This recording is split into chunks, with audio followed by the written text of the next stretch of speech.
So Joe Biden has been sliding in the polls. We know that. We got a clip for that.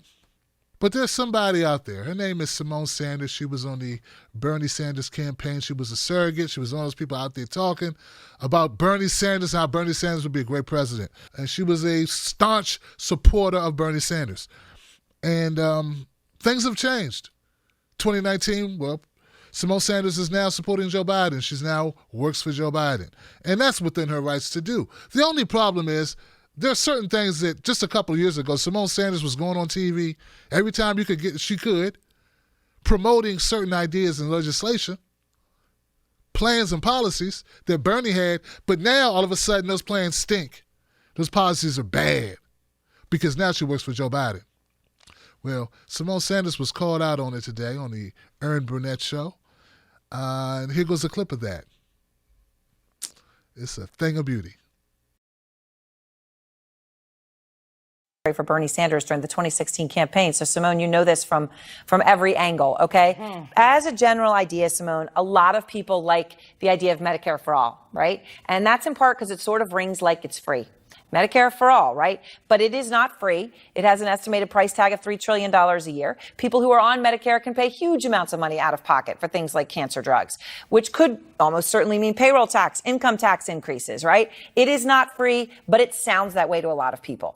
How can you, Nick, explain that to Democratic-based voters? That Medicare for all may sound good, but doesn't really come out that way.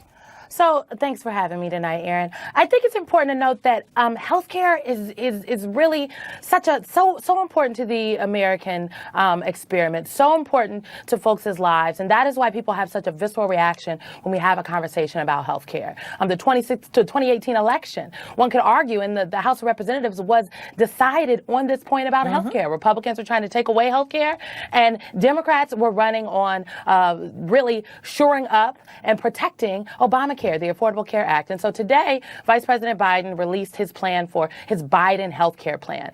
And as Jeff said, Erin, we are really drawing a line in the sand here, and that we believe health care is a right. We believe health care is a right for every American. We believe that health care is so important, and we believe folks have to be covered. We believe in universal coverage. And the way that Vice President Biden is going to get there is through this through this public option with this expansion of Medicare, and also make sure that folks who are currently eligible for Medicaid but live in states where governors and state legislatures have failed to act, right, that those individuals can opt into their new plan. But okay, I understand what you're trying to say. I'm just trying to understand. Are you trying to also explain to voters that Medicare for all is not free, right? It comes at immense cost. You're trying to come up with another option. For me to explain, let me just hold on a second. I don't have to, it's not for me to explain anything about Medicare for all to the voters.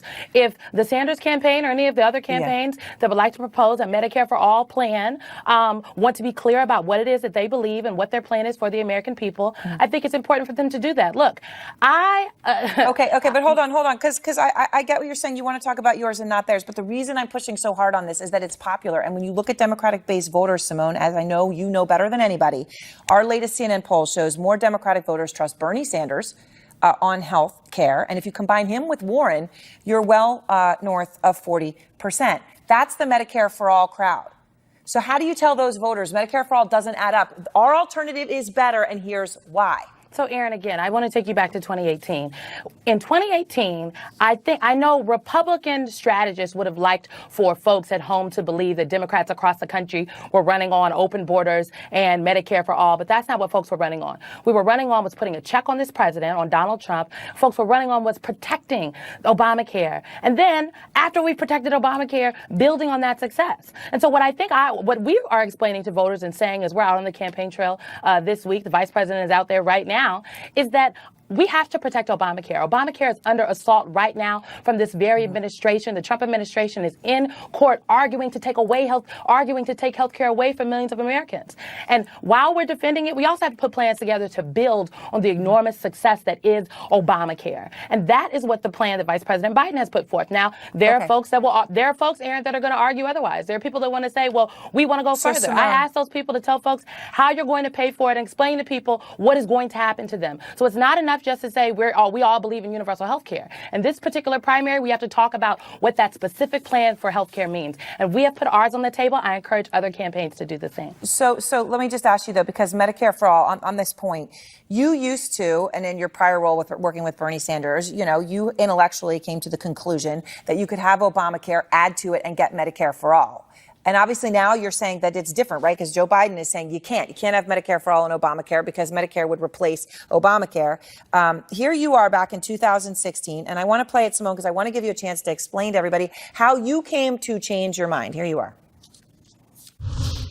Thinking big is how we get change in this country. Thinking big is how we got the Affordable Health Care Act, and thinking big is how we're going to build on that with a Medicare for All single-payer system. When we talk about a Medicare for All single-payer system, we're talking about universal health care. We're not talking about doing away with Obamacare, with the Affordable Health Care Act. We are talking about building on its enormous success.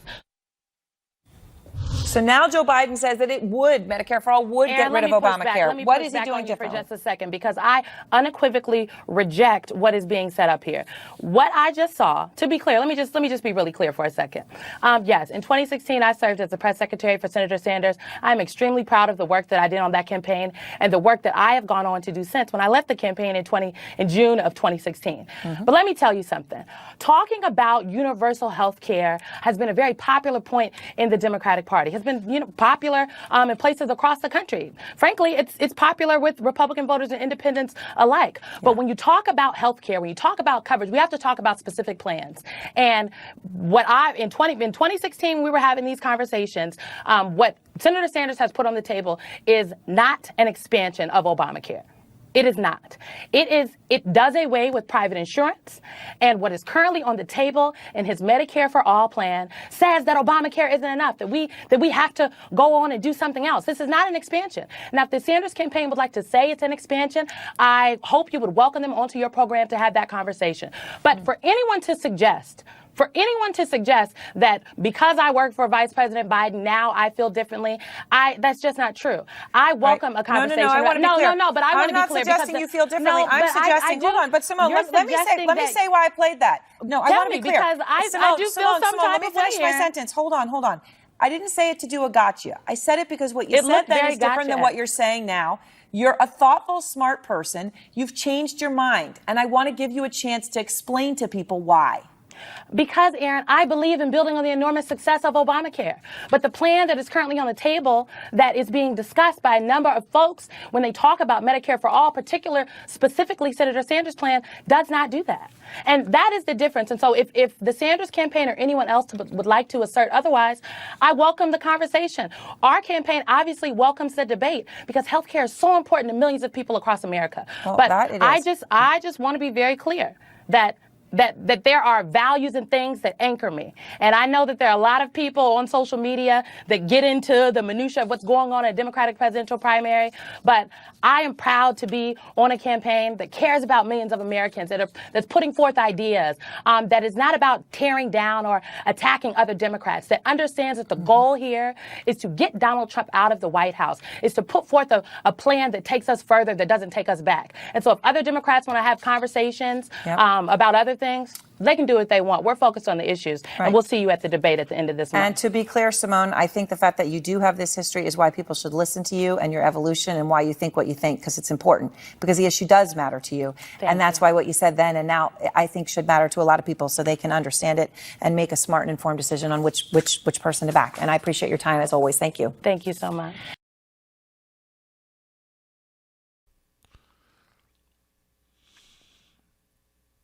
Why you just can't admit you got a new job and now you're under new management? Love under new management. Why you just can't admit it? Why you just can't say it?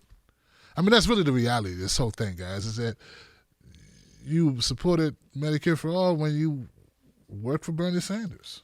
Now you don't work for him and now it sucks. Now all of a sudden Obamacare is a sacred cow that cannot be deflowered, regardless of the fact that it's increasingly ineffective and people can't afford it, and the penalties, some people are taking the penalty because they can't afford to have the coverage. It's not the raging success that people would think it was, considering how much you guys want to protect it.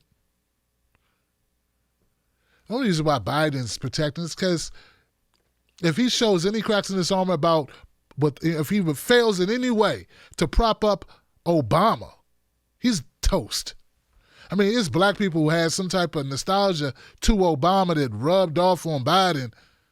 That's the only reason why Biden's even in this race right now. And we'll get to it a little bit later to show that that's wearing off a little bit too. With all due respect, that's a bunch of malarkey.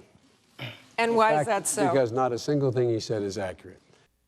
Because ain't that many black people in the country who can be manipulated. Not enough for this to work. But back to Symone Sanders. Symone Sanders, way to filibuster instead of just answer a question.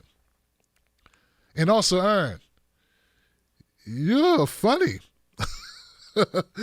I wish you would be this tough with the politicians that come on your show whose names aren't Bernie Sanders. You know, be this tough. As tough as you're being with Symone, hold these politicians who have flip-flopped on positions, hold them their feet to the fire the same way.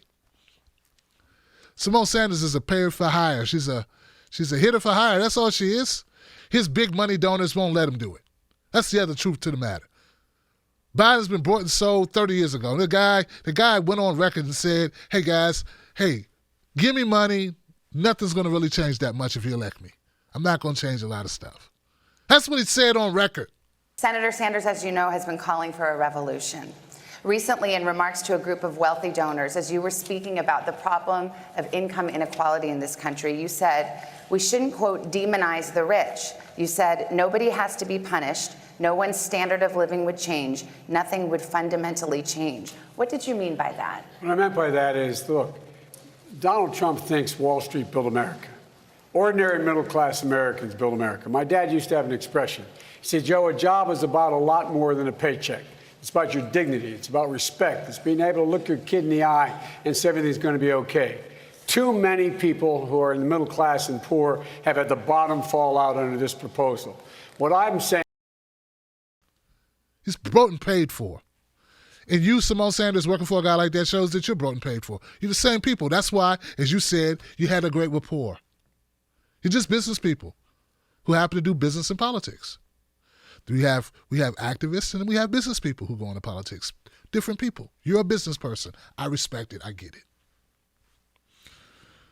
But the thing I get, but I don't respect at all, is how you have to say that Medicare for all is such a horrible thing. It wants to replace or repeal Obamacare. It will make insurance better for Americans. That should be the only thing that you're concerned about. Since you said there's a few things that I am rooted in and I am firmly planted in, well, one of them should be the life and death of people. Life and death issues. And there's nothing more life and death than war and health care. Those two things. And also not getting shot in the street by cops. That would be important. That doesn't happen nearly as much as people dying from health care, not having the right health care coverage. Not even close, right? So the way that you guys are framing this, like you want to make this against Obama. You want to make Bernie run against Obama. You want to make anyone who supports Medicare for all run against Obama like, oh, you're going against the last black president.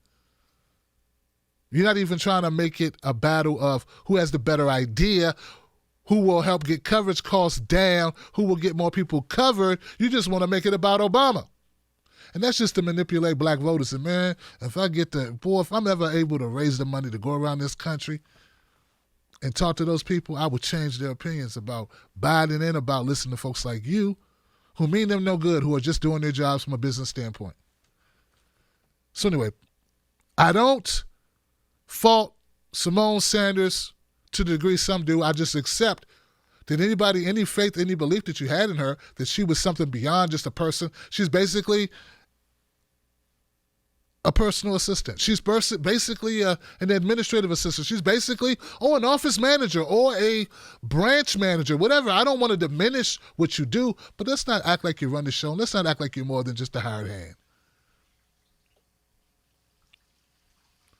You don't have a conflict of conscience championing for health care. I remember you up there championing for health care, and all of a sudden,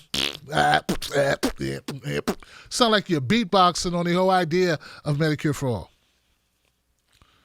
Well, one of the reasons why this has become important is because Joe Biden is sliding in the polls. Sliding in the polls. Want to hear it? Here it goes. Fresh warning signs today for Joe Biden in a brand new poll out from CNN and the University of New Hampshire. The former vice president locked in a statistical dead heat with two of his top rivals. Take a look here. 24% of likely Democratic primary voters in New Hampshire say Biden is their top choice for the nomination, but 19% pick Senator Bernie Sanders, 19% for Senator Elizabeth Warren. The margin of error in this poll, 5%, which means essentially you could call that a statistical tie, or if Biden's ahead, the competition is certainly closing in. The former vice president telling MSNBC today he thinks it'll all turn out fine, but he's also conceding voters might have some doubts, even more doubts, especially after his first debate performance. I don't want to attack anyone on the stage. It's not what I intend to do, but I realize that some have concluded that because I didn't respond very tough back to her, that how can I take on Trump? I've never had any trouble taking anyone from Trump to Putin to Xi Jinping or anybody else. Saying that in an interview is very different than proving it on a debate stage.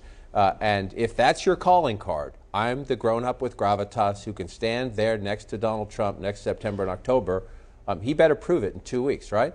Yeah, and he's got to start now.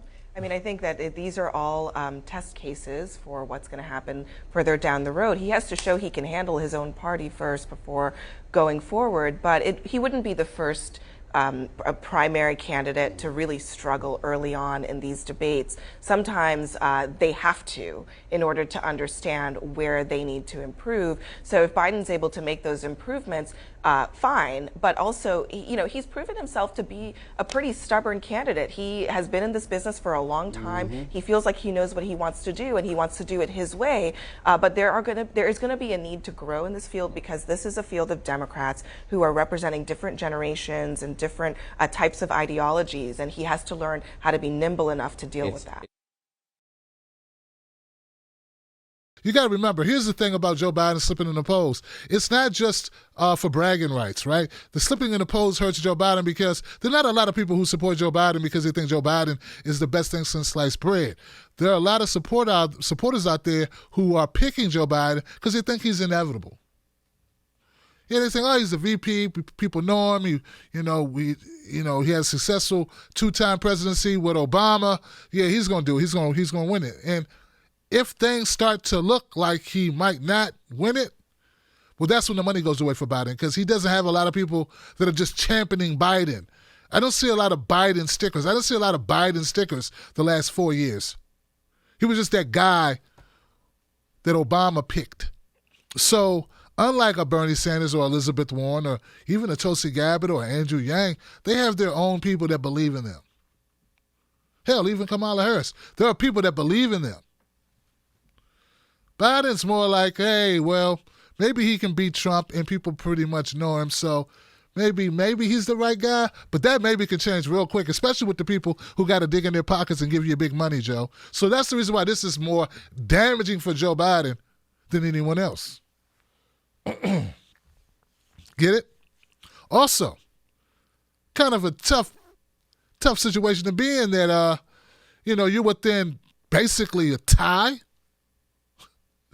I mean, that's got to be a hard pill to swallow. How do you go from being up like 14 points to being in a statistical tie with Bernie Sanders and Elizabeth Warren? That's not good. Yeah, I think it says a lot about his campaign. It says a lot about why there's a lot of damage control. And I think these debates coming up at the end of the month, who has most on the line? Joe Biden has the most on the line, because if he does not have a great performance and totally rebound from his crap performance, he's toast. You heard it first here. So yeah, Joe, people are wondering. You could talk about, well, no one's worried about me. I'm a knockout king. I got a hand of steel. I can fight anyone. I heard he was on Morning Joe or something challenging Donald Trump to push-ups. Who cares about push-ups, man? You need to push up and get your policies progressive. You're not going to get your policies progressive. You need to just push out. Push away from the dock. Push you and your boat away from the dock and just drift off. And go home and drive your Corvette. And take Symone with you. That's what I'm thinking. Hey, guys, I don't have time for Joe Biden being in the way. He's in the way. He's a mess. He didn't know what he's doing. He's lost a step, and this is not the guy we need. Ate too much ice cream. Something's wrong, okay? With the Botox or something that's affected the ability to react. And stop telling me that you didn't respond to Kamala Harris because you didn't want to embarrass her or you didn't want to fight dirty. Hey, she called you out. You weren't ready to be called out. You had no business being on that stage. Everybody who goes up on the stage, we go in the ring, you got to be ready to fight. You know the old saying, everybody's got a plan until they get punched in the mouth. Well, you got punched in the mouth and you didn't have a plan. Don't make it seem like you took the high road. She caught you slipping. You had your guards down. It was horrific. It was bad. It looked sad. People can defend it and say it was a dirty fight, a low blow if they want. We'll be prepared for it because this is a competition. So. With all due respect, that's a bunch of malarkey.